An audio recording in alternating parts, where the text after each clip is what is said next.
Bienvenidos a La Hora del Museo, el podcast del Museo Histórico Nacional. Identidad, cultura, patrimonio y más. Soy Rocío Muñoz y te invito a un encuentro diario con la historia y sus protagonistas.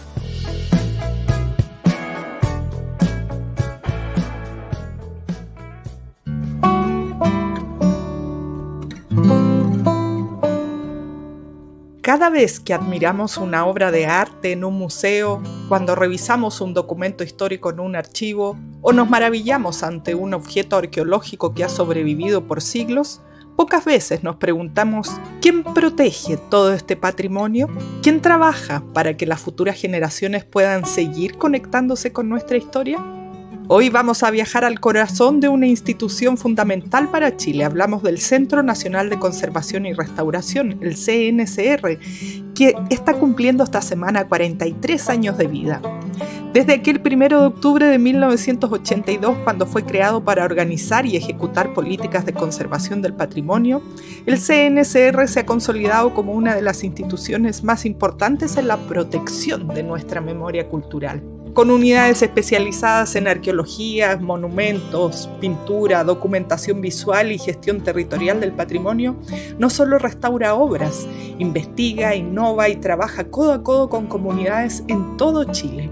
Para conocer en profundidad esta fascinante labor, vamos a conversar con quien mejor conoce los desafíos y logros de esta institución, Bernardita Ladrón de Guevara, directora del Centro Nacional de Conservación y Restauración.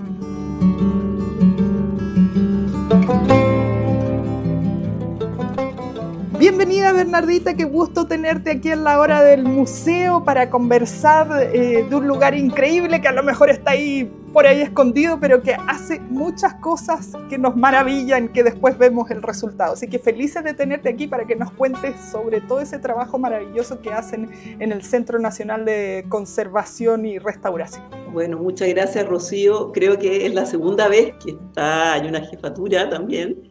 Anteriormente estuvo Ángela Benavente también en una versión anterior, así que muy contenta de darle continuidad también y servir para que puedan conocer este bello lugar que hace cosas maravillosas, como dices tú. Bueno, por ahí, como tú decías, en programas anteriores, muchos años, hemos conversado de ciertos proyectos específicos, o bueno, cuando se restauró el año pasado, antepasado, justamente el Centro Patrimonial Recoleta Dominica, sus muros, estuvimos conversando con algunas personas del equipo del centro.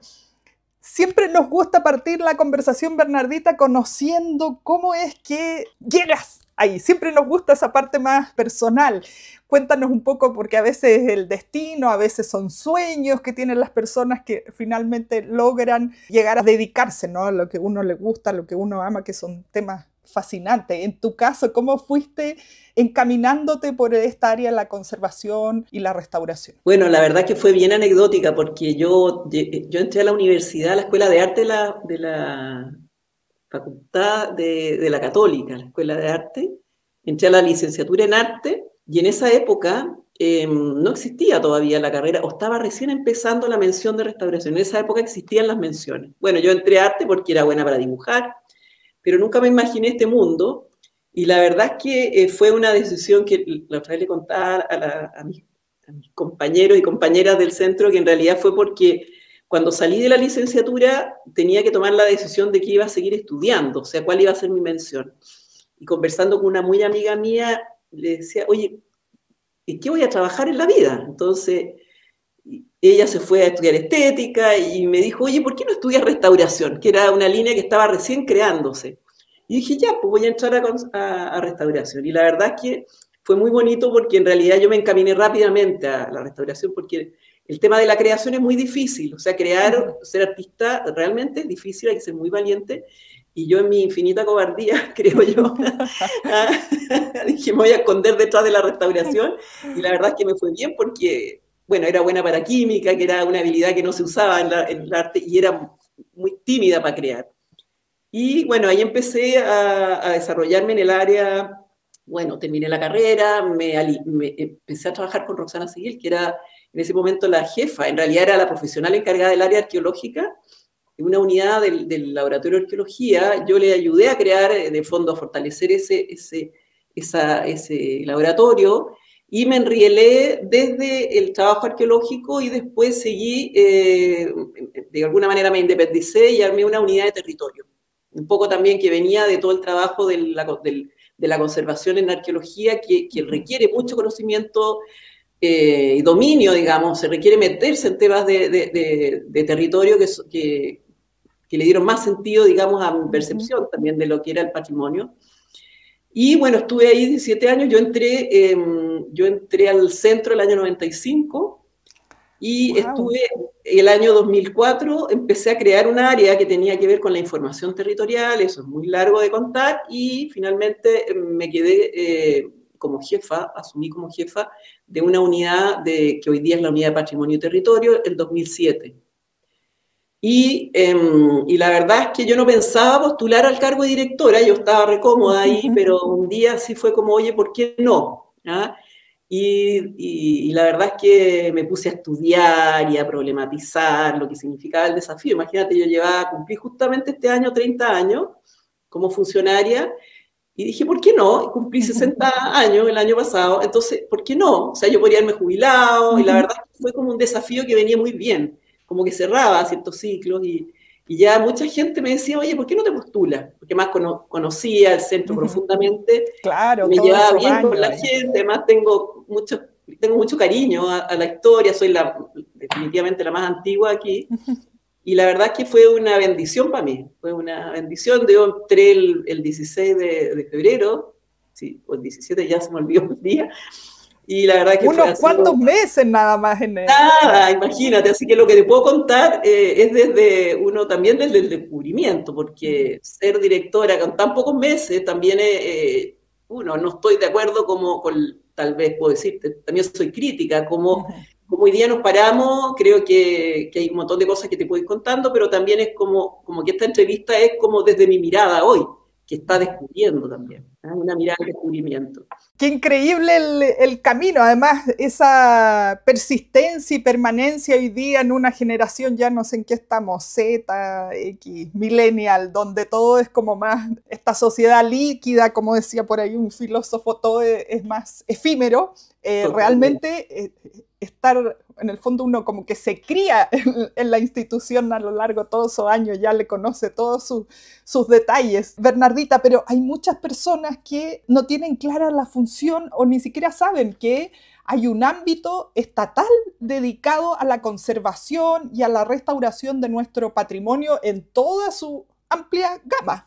Entonces, de repente piensan que es una buena persona que vaya a arreglar algo, o una comunidad, o una empresa privada, pero existe el ente que tú diriges, así que cuéntanos sobre todo esto a lo que se aboca el Centro de Conservación y Restauración. Bueno, el centro nació el año 82, o sea, ya cumplimos 43 años. Justo en este mes, ¿no? Justo hoy día estamos celebrando el cumpleaños, y es interesante porque en realidad la misión siempre ha sido conservar el patrimonio cultural, en un sentido que desde el inicio nace como amplio. El CNSR surge a raíz de un diagnóstico que hace el PNUD con UNESCO, que evidenció el retraso que tenía el país con respecto a la conservación y restauración en Chile, ¿ya?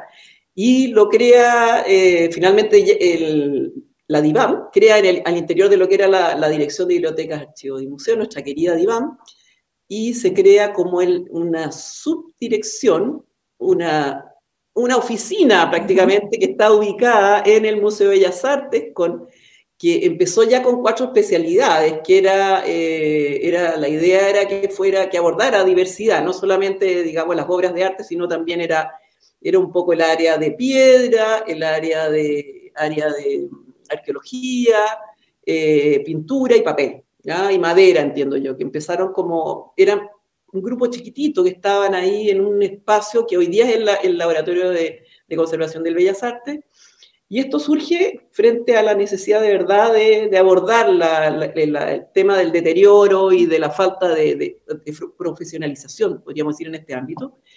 Y lo interesante es que este proyecto viene un poco a la par con lo que pasa en Colombia. Y quien funda el centro es Guillermo Yoico, que se murió hace mucho tiempo, antes que yo entrara incluso. Y no ha perdido su norte. O sea, el norte es preocuparnos de la conservación. Lo que sí, creo que en su historia también ha ido asumiendo la complejidad. O sea, primero era como restauremos una obra, una cerámica, un cuadro, una obra en papel, y después finalmente empezamos a entender que el problema de la conservación, el problema del patrimonio es mucho más allá que los objetos. ¿Ah? Entonces hoy día el Centro de Restauración está preocupado de muchas cosas. Primero que nada, es un centro especialista en algunas tipologías de materiales. Por ejemplo, tenemos unidades especializadas en papel y documentos, que es el Laboratorio de Patrimonio Gráfico Documental. Tenemos un área especializada en lo que es patrimonio arqueológico, que es la Unidad de Patrimonio Arqueológico y Etnográfico. Tenemos otra unidad, que es la Unidad de Patrimonio Construido y Escultórico. Y tenemos un área de conservación de artes visuales, ¿ya? Entonces son 4 áreas que marcan de alguna manera, que traen la tradición y que mantienen la continuidad de esos ámbitos. ¿Ah? Ahora las materialidades se han ido ampliando, se ha abordado durante una época, tuvimos mucho trabajo en edificación, hoy día eso se acabó, pero de alguna manera sería interesante retomar, en piedra, adobe. Hoy día más bien estamos en torno a la intervención de objetos. Si bien hoy día también dentro de las problemáticas que estamos abordando como centro de restauraciones tiene que ver con la preservación en general. ¿Ah? Entonces estamos preocupados del tema de conservación preventiva, gestión de riesgo de desastre, que es un área nueva también que está circunscrita al ámbito de cómo protegemos al patrimonio para enfrentar todo lo que tiene que ver los desafíos de los crecientes desastres naturales y del que también se relaciona con esto del cambio climático. Y también apoyamos todo lo que tiene que ver con la organización de los museos, de los depósitos, el tema, la conservación climática, el entorno también de los museos en términos o sea, de los objetos dentro de los museos, y se apoya de alguna manera en todo lo que es la preservación en un sentido muy amplio, ¿ya? Y bueno, en su trayectoria el centro ha ido adquiriendo primero este fortalecimiento de esas áreas especializadas, incorporando muchos más materiales, y hemos incorporado también, te diría yo, desde hace ya 20 años, se incorporan una unidad de ciencias de la conservación y un área que se dedica a complementar todo el trabajo que hace el centro, pero de manera mucho más científica, digamos, con profesionales del área de la ciencia, de la química, hoy día de la química y la bioquímica, y también con un espacio muy importante de lo que es la documentación visual e imagenología, que aborda los temas que tiene que ver con técnicas no destructivas, por ejemplo, el caso de los rayos X, por ejemplo. ¿Ah?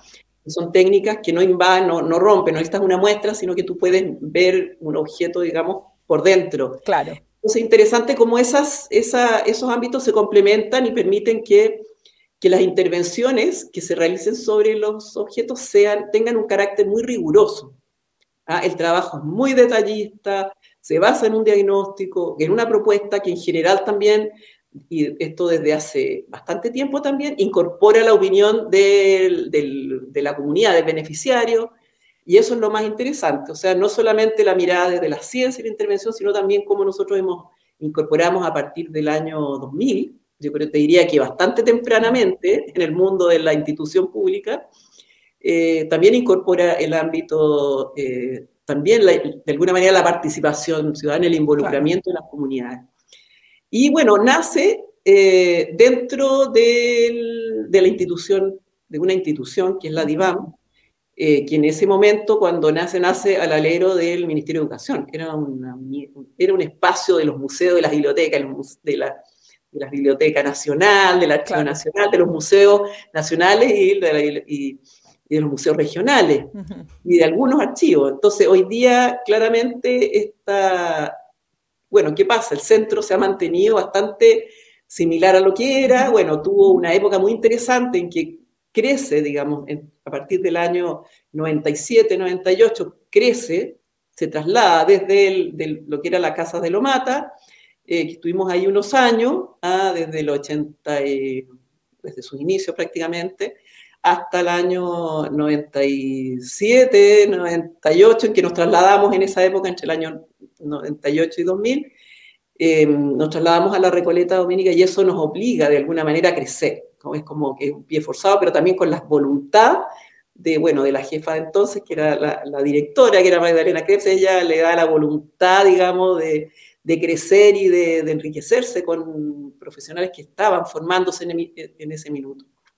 Bueno, una cosa interesante también que tiene que ver con, claro, cómo se instala la institución y cómo se ha mantenido dentro de una institución pública. Claro. En otros países de alguna manera se han ido a otros espacios. Y seguimos aquí.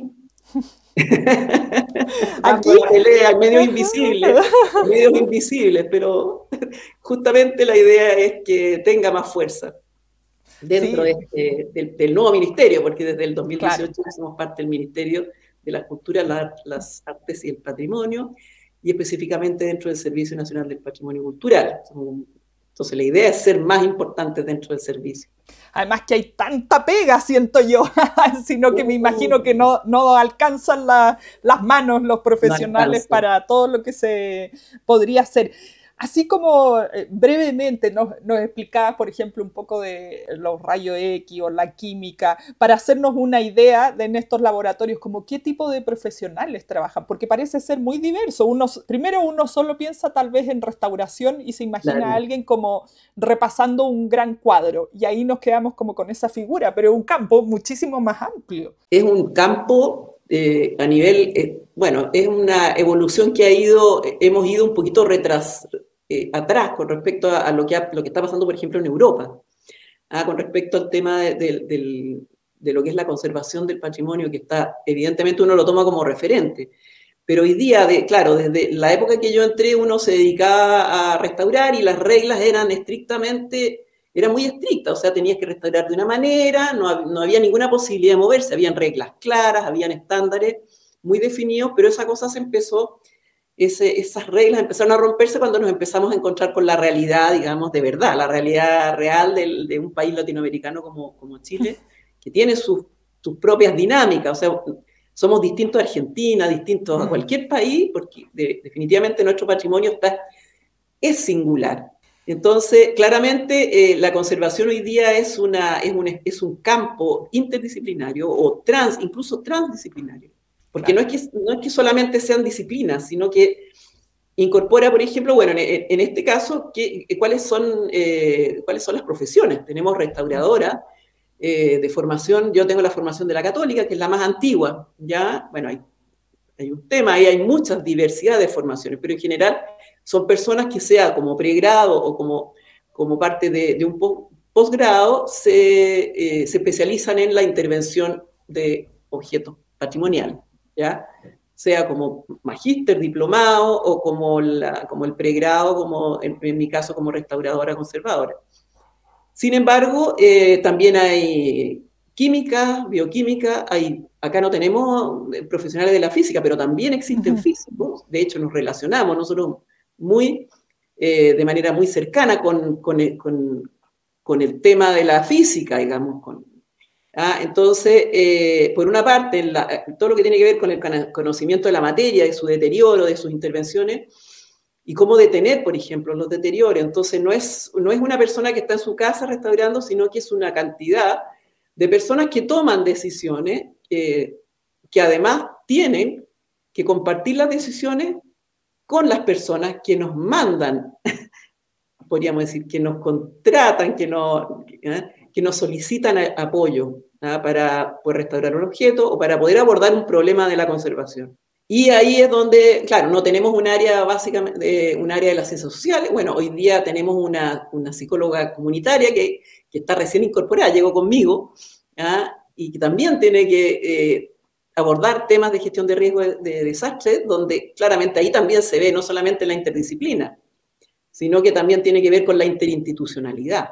Entonces, el campo del patrimonio, que se mira como algo tan técnico, es muy, bueno, tiene un componente científico importante, pero fundamentalmente es sociológico, o sea, es del Claro. campo de la del campo de la sociología, te diría yo, porque nosotros nos relacionamos con los objetos, pero también a través de las personas, ¿ya? Y de comunidades. Por ejemplo, hace poquito se fue, después de pasar por un proceso de restauración, una imagen de una virgen de una capilla del Sausal que queda en la séptima región, una localidad que reflejó todo el proceso que se hizo de percepción, cómo acogíamos nosotros a una imagen que es más que una imagen, es una persona, y una persona que tiene una divinidad. Entonces hay que relacionarse con ese espacio también, de la los devoción. afectos que tenemos por los objetos, los lugares. Pero por supuesto, además que claro, no pueden estar desnudas las imágenes, entonces no se les puede fotografiar desnudas, digamos, con su estructura, entonces hay todo y además son objetos devocionales de los cuales la gente se preocupa, la gente quiere venir a verlos, a rezarles, entonces de verdad que es un campo muy difícil y que no se puede tomar, digamos, de manera estandarizada, no hay recetas en la conservación, de verdad. Cada objeto patrimonial, sea un cuadro, una cerámica, una escultura, una imagen religiosa, es un universo en sí mismo y hay que entenderlo en su historia y en su devenir actual. Así que es muy bonito el trabajo. Qué increíble todo esto, cómo se va abriendo este gran abanico que nos une con este sentido de pertenencia, objetos, lugares, bueno, colores que nos llevan al corazón, de alguna manera nos conectan desde el corazón. Yo ya he quedado asombrada porque uno no lo piensa. Mencionaba hace un tiempo lo de los archivos, que a veces, como yo decía, solo nos imaginamos un cuadro de un museo que sale a restauración y vuelve, pero en realidad hay muchísimas cosas, las momias. Bueno, increíble. Hay ciertas prioridades de lo que se tiene que restaurar o conservar y a la vez también cuáles son como esas áreas a lo mejor que tú piensas que habría que empezar a prestarle más atención, esos patrimonios que a lo mejor están un poco en peligro de no trabajarse pronto. Mira, yo creo que a nivel de museo y de recinto cerrado, diría yo que salvo situaciones que hoy día se están dando, como te digo yo, que clima está bastante loco y igual nos está influyendo, ¿ya? O sea, hoy día el tema de la gestión de riesgo de desastre y del cambio climático también nos está afectando. Entonces, esa es una de las prioridades que estamos impulsando dentro del centro hacia a todo el sector patrimonio, ¿ya? Y también a todo el sistema de gestión de riesgo de desastre, que es a través del SENAPRED, es un área que hoy día es muy prioritaria, que tiene que ver con prepararse, acondicionarse, educarse, capacitarse y tener un plan que se está desarrollando al interior del servicio, plan para la gestión de riesgo, no solamente de las personas, sino también de los objetos. Y eso es todo un cambio cultural que hasta ahora no hemos hecho. ¿Ya? Eso por una parte, pero también tiene que ver cómo empezamos a apoyar las áreas de almacenamiento. Creemos que los depósitos han sido, en general, cuando hablamos de las colecciones, uno piensa nada más que en la exposición. Claro. Pero las exposiciones son siquiera un 1%, en algunos casos, menos de un 1% de lo que realmente es el tesoro de nuestros museos y de nuestras bibliotecas patrimoniales y el archivo, que tienen grandes colecciones que están almacenadas y que ese almacenaje es fundamental. La calidad del almacenaje es fundamental. Entonces, eso es una de nuestras preocupaciones también más importantes, es cómo organizar, por una parte, a través de, tenemos un programa, nosotros estamos coordinando un programa que se llama RIORG, que justamente es trabajar en la organización y el manejo de las colecciones de tal forma de, primero, prevenir, tener acceso a las colecciones, porque la idea no es que las tengas todas amontonadas y olvidadas, sino que también puedas acceder de manera fácil y de manera segura. Y yo creo que otro de los temas que han surgido ahora con mucho, están surgiendo temas, por ejemplo, el tema de la pintura mural, que era algo que hoy día también está surgiendo como algo que es relevante para la sociedad. Hoy día de verdad se ve como un gran tema, que eso empezó hace algunos años a ser preocupación del centro, hoy día ya está siendo de interés. De hecho, hace poco hubo un incendio, ¿te acuerdas tú? En un edificio en el centro donde se incendió un mural que fue bastante... El mural de Nemesio Antunes. Claro, yo digo ahí, no, más que es como, en realidad nos pilló sin prepararnos suficiente, pero claro, teníamos un gran diagnóstico, se estaban haciendo bastantes gestiones, pero claro, llegamos un poquito atrasados, ¿ya? Entonces yo creo que ahí está cómo nos preparamos para abordar estos casos complejos, que además que tienen que ver con la situación urbana o con edificios que están deteriorados. Entonces no es todo, es como, te diría yo, es como la conjunción de cosas que ocurren en un territorio desconocido para nosotros, que es la calle, por ejemplo, como las esculturas. Hoy día las esculturas, los monumentos públicos, están siendo interpelados, podríamos decir, están siendo deteriorados permanentemente y son un bien que está protegido por ley. La ley de monumentos protege los monumentos públicos, entonces también hay un deber del Estado de protegerlos, y son los municipios quienes están viendo la necesidad de generar buenas prácticas con respecto a cómo se tratan los monumentos. También se hacen muy malas intervenciones y la idea es, bueno, esto en conjunto y en coordinación con el Consejo de Monumentos Nacionales, con quien estamos trabajando varios temas, incluyendo lo de gestión de riesgo de desastre. Estamos también viendo cómo generar una buena cultura de cómo intervenir los monumentos, cómo cuidarlos mejor, ¿ya? Porque son muy delicados. Una, porque son materialidades complejas, o sea, no es llegar y poner una piedra, sino que a veces tiene estructuras metálicas, tienen soportes con fierros que se oxidan, que se rompen. Entonces, no es llegar y ponerle una pintura, ¿ya? Sino que hay que resolver muchos problemas que no son fáciles de diagnosticar. También se requiere mucha experiencia en estas materias. Bueno, hay otra cosa que tiene que ver con los archivos. Esa necesidad de las comunidades hoy día, de los grupos. O sea, cada vez más hay comunidades pequeñas, agrupaciones que están encontrándose con fotografías, con documentos, con cuadernos, con diarios de vida, con historias, con miles de cosas que se encuentran, bueno, una en soporte papel, en soporte fotográfico, soporte fílmico, que, bueno, es un tema que nosotros no abordamos hoy día, pero sí que están dentro de este conjunto, y también con objetos, ¿ya? Y que forman parte de la historia de las comunidades, que también requieren tomarse en cuenta como el patrimonio finalmente que es el más abundante. O sea, lo que son hoy día los archivos y lo que es papel es el patrimonio más abundante. Todos tenemos, de alguna manera, nuestros archivos familiares. El diario de vida, el cuaderno, el libro, la foto de papel, la foto antigua de la abuela.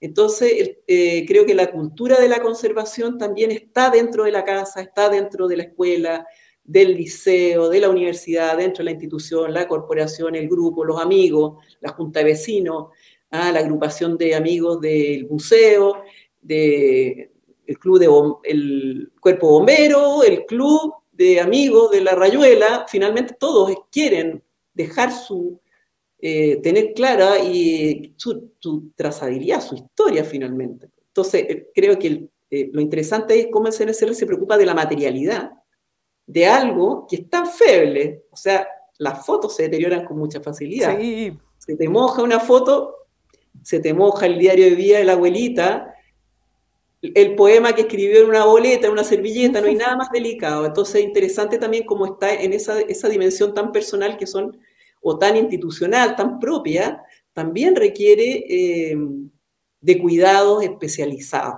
¿ya? Y de conocimiento. Entonces, creo que el centro está ahora impulsando desde hace algunos años también la conservación en el ámbito doméstico. Todos, yo creo que nos viene bastante bien conocer algunos aspectos, aunque pueden ser una entrada o más básicos de cómo conservar todas esas cosas que todos tenemos en casa. Yo pienso, por ejemplo, todos los libros que tengo o que he heredado y que algunas personas que saben lo han visto y me han dicho, no, no sigas limpiándolo de esa manera, porque uno quiere limpiar y a veces la embarra más. Pero bueno, claro, no limpies el cuadro con cebolla. Claro. Estuve mirando en la página web de ustedes que justamente tenían un taller enfocado en eso. Nos queda súper poquito tiempo, así que voy a tratar de resumir en una pregunta para conversar en esta última etapa del episodio. Bernardita, nos decías, bueno, estamos a lo mejor mucho más atrás de los sistemas de conservación que tienen en Europa. Veo que vamos por buen camino. ¿Cómo ves tú el ámbito de la conservación en nuestro país respecto? Estoy pensando, por ejemplo, octubre, estallido social, se cumple un aniversario más que nos dejó en muchas ciudades de Chile con nuestro patrimonio muy deteriorado. Se ha estado trabajando para, por ejemplo, lo que mencionabas de las esculturas. se ha estado trabajando como para que vuelvan a la vida, pero creo que falta bastante todavía. ¿Cómo ves estos desafíos que tenemos como país y a la vez cómo ves el futuro de la conservación? ¿Habría que agregarle más tecnología? ¿Habría que, no sé, hacer crecer equipos? ¿Vamos por buen camino? Uy, yo ¿Cómo creo ves? que no. Sí, mira, creo que nos falta mucho todavía. Primero porque el centro tiene que permear de manera mucho más transversal al servicio, porque desde mi perspectiva la materialidad del patrimonio es fundamental, o sea, tanto como su significado, o sea, el soporte de aquello que significa está en la materia. Si no conservamos la materia, eso no va a significar nada. Entonces creo que es el desafío muy grande y es un desafío más bien sistémico de permear el concepto de preservar, ¿ah? En la sociedad, que yo creo que es el desafío más grande para un grupo tan chico como el centro, que todavía les queda mucho por crecer. Entonces, más allá de lo técnico, yo creo que, bueno, por una parte, nosotros necesitamos fortalecernos como centro, que tenemos una deuda de actualización, de modernización, y estamos justamente empezando un proceso de reestructuración o claramente, obviamente, con un proceso gradual que se ajuste a las posibilidades también, pero también de cómo nosotros nos insertamos de mejor manera en el servicio y de ser capaces de dialogar de manera mucho más profunda, podríamos decir, con el patrimonio de la sociedad. Y eso implica también desafío de entender que el patrimonio de verdad que está en todas partes, que requiere una reflexión, que no existe un patrimonio único, o sea, que no existe un objeto, sino que existe un objeto en una relación. Entonces también implica un desafío grande de empezar a hablar a reflexionar, a tener una reflexión crítica sobre el patrimonio. ¿Ya? No es solamente restaurar, sino también estrechar una relación con una comunidad. Y yo creo que vamos por buen camino porque es algo que nosotros venimos impulsando desde hace bastante tiempo, pero hay que darle más, tal vez más fuerza a eso, a una relación de cómo nos vinculamos de manera más presente tal vez, y yo creo que ahí es la relación que nosotros podemos establecer a través de las direcciones regionales, que en la época que nosotros nos creamos, digamos, surge el centro y crece, se desarrolla, no existían las direcciones regionales y no teníamos acceso a esa red que existe hoy día, que está formándose, que es muy interesante porque es un servicio, el servicio está en todas partes, a nivel comunal también, a través de bibliotecas públicas, de los museos, a través del sistema de archivos también va a estar presente. También tenemos presencia de las distintas subdirecciones con representación del patrimonio cultural inmaterial, del patrimonio de los pueblos originarios. También está presente. Entonces, esa relación que nosotros tenemos que, bueno, a través del Consejo de Monumentos Nacionales, que está muy presente en el territorio a nivel regional y también de alguna manera también en todo lo que es en el nivel comunal a través de los monumentos históricos, es nuestra capacidad de tal vez interactuar como un cuerpo, ¿ya? Como un cuerpo coordinado, de que estamos restaurando inmaterialidad, pero materialidad también, estamos recuperando, conservando cosas que no son no solamente objetos, sino que son relaciones. Entonces, yo creo que ahí el desafío está en permear por todos los poros de la institucionalidad el concepto, más allá de lo que nosotros podamos hacer físicamente y materialmente. Entonces, ese es el desafío. Y por otra parte también es fortalecernos como una red profesional de conservadores restauradores, que es una disciplina que está debilitada en términos de la formación, creo que todavía es muy técnica. Tenemos que generar formar personas con criterio, con formación teórica, creo que todavía no es suficiente, con pensamiento crítico, que sean capaces de dialogar con otras disciplinas y con personas, con esas comunidades que no son para nada fáciles, para nada, son muy difíciles, hoy día son muy exigentes y que nos emplazan, nos echan mucho la culpa de muchas cosas, muchas veces, que nosotros no les damos nada. Entonces yo creo que el desafío también es como en la conservación-restauración, más bien, te digo, la conservación en términos generales, es capaz de dialogar con colegas, con la idea es armar nuestra idea desde hace tiempo también es armar una red fuerte de colegas, digamos, de la conservación y restauración, que nos ayude también a pensarnos como un colectivo que tiene que relacionarse con este mundo, que es complejo. No quita que no hayan técnicos. Yo creo que tenemos que saber tener una buena relación con los equipos técnicos, que las intervenciones sean adecuadas, que sean bien fundamentadas. Por lo tanto, hay una interacción que no es sencillamente una persona que interviene, sino que son muchos niveles de decisiones. ¿Cuál es la decisión que tomo?